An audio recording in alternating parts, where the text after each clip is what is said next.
Hiya, you're listening to Book of the Day. I'm Chloe Veltman. From Dave Eggers' The Circle to Sophia of Silicon Valley by Anna Yen, Silicon Valley tech culture has spawned enough novels to constitute an entire subgenre. In an interview with NPR's Juana, writer Sarah Rose Etter discusses her new novel Ripe. The dark, surreal tale centres on a young woman named Cassie, trying to make her way in a tech startup headed by a nameless CEO. Edda, who worked in tech for a while herself, says her book provided a way for her to examine our society's complicated relationship to labour. The writer says someone once described her bleak novel as, quote, a panic attack. Here's Juana Summers. This message comes from NPR sponsor BetterHelp. Life comes with a lot of decisions, and it can be hard to know the right path sometimes. A therapist can help you map out what you really want so you trust yourself to make great choices and feel excited about the future. BetterHelp offers convenient, professional online therapy on your schedule, however you want it, by phone, chat, or video call. Let therapy be your map with BetterHelp. Visit BetterHelp.com/NPR today to get 10% off your first month.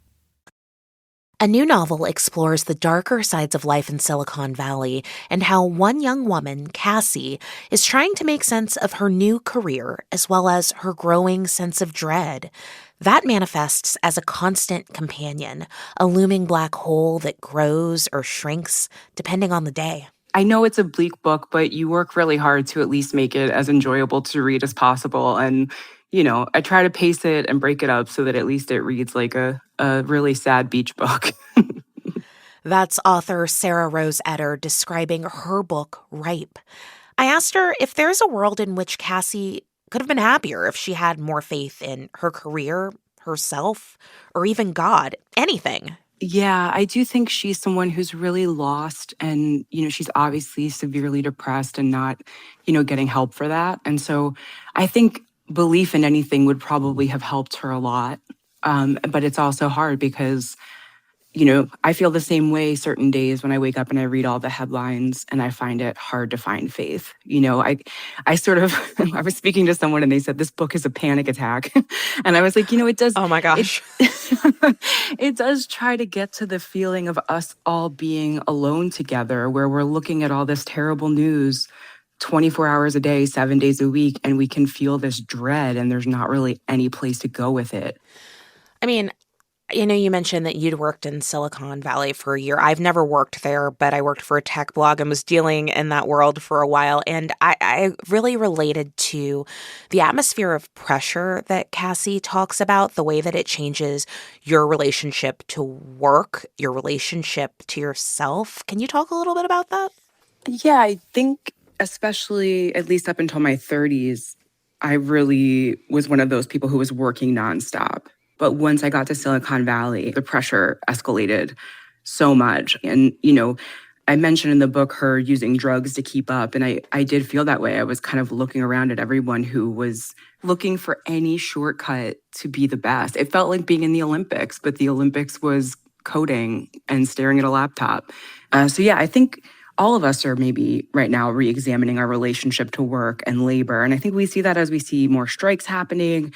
I think we're asking a lot of questions about who it benefits for us to give everything we have of ourselves over to work. There are just so many familiar in some ways, but also really fascinating details about this tech company that Cassie works at called Voyager. I mean, it's glowing blue. It's full of those people that Cassie refers to as believers. And there's this nameless CEO who is just CEO, never gets a name. And productivity there is prized down to the number of keystrokes that Cassie makes every day. And it seems like no matter how hard she works, no matter how much of herself she gives, she never can be enough. She can never do enough. Can you tell us a little bit more about the culture of Voyager in this book? I think when you have a startup, especially at the stage of like 200, 500 people, you're wearing a million hats. It is inevitable that you're going to drop a ball because you're doing so many things. You're often at a company that doesn't even have HR yet. So there's a lot of unchecked behavior that can happen. I used to call my father when I was working in Silicon Valley and tell him all the crazy things I was seeing. And he would be like, write it down. You're going to write a book about this one day. And here we are. So, I kind of just kept my ears and my eyes open. And I did. When I was living there, I felt a huge sense of dread. Another unique element about this book is the fact that we meet Cassie, but Cassie is never alone. She is inextricably, it seems, linked to this black hole that has been with her since birth. Tell us about that.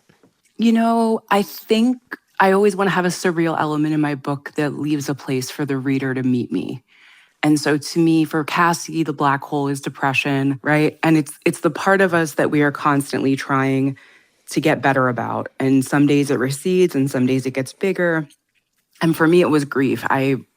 My father passed away right before we went into lockdown. And as I said, he had asked me to write this book. And so I found myself in this position where I was full of grief and then I was alone. And all I could think to do was write the book that he asked me to write. And so I think the black hole for me was trying to understand grief and this idea of like, where did my father go? And standing on the edge of the end of the world and the end of what's on the other side. I really felt myself grappling with that. And so I sort of became obsessed with black holes. And as a result, she had to as well. Can we talk a little bit about Cassie's relationship with her parents? And she has very different relationships with her mother and her father. So let's start with her mom. Yeah, I think the parents and their relationship really represent this kind of traditional lower middle class, dynamic where the parents are maybe not the most financially literate. They're not making the best decisions with money. And that's something that just gets passed down to her. Her mother, I think, loves her, but doesn't really know how to love her in the same way that she wants to be loved. And I think even the same is sort of true for her father. Even though he's there and he's giving her all this advice, he also sort of is not letting her ever come home. You mentioned the fact that her dad never lets her come home. He's constantly telling her to leave, don't come back. There's nothing for you here. What is that about? I was really thinking about, I grew up in a very kind of weird suburb, and it was very similar to the one in the book. We had the power plants next to my house. And so I kind of wanted to capture the idea of these towns in America where things start to fall apart and maybe the place where you bought a home isn't the way that it was when you purchased it, And so I think, she feels terrible when he says these things, but in his mind, there really is nothing left for her back there. And so even though it's harsh, I think there is some truth to the fact that he doesn't want her to come back, that if she goes back there, the odds are she's not going to be able to, do better than them.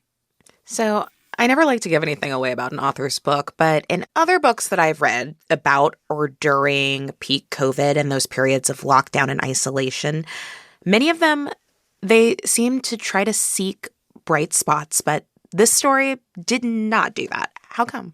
There was a version of this book where, she girl bossed and she quit and she reported the company to the New York Times and, but it felt very fake. It felt not true. And it also felt like it didn't solve the problem, right? Because even if she does report this company and kind of girl boss her way out of this, there's just going to be another startup that's going to take its place, right?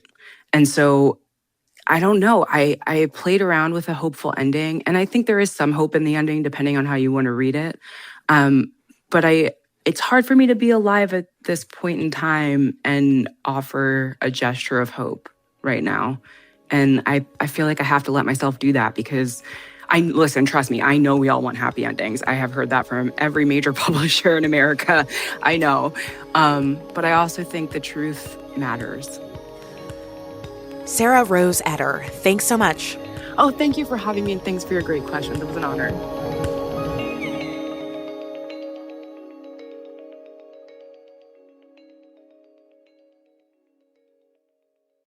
Numbers that explain the economy. We love them at The Indicator from Planet Money, and on Fridays, we discuss indicators in the news, like job numbers, spending, the cost of food, sometimes all three. So my indicator is about why you might need to bring home more bacon to afford your eggs. I'll be here all week. Wrap up your week and listen to The Indicator podcast from NPR.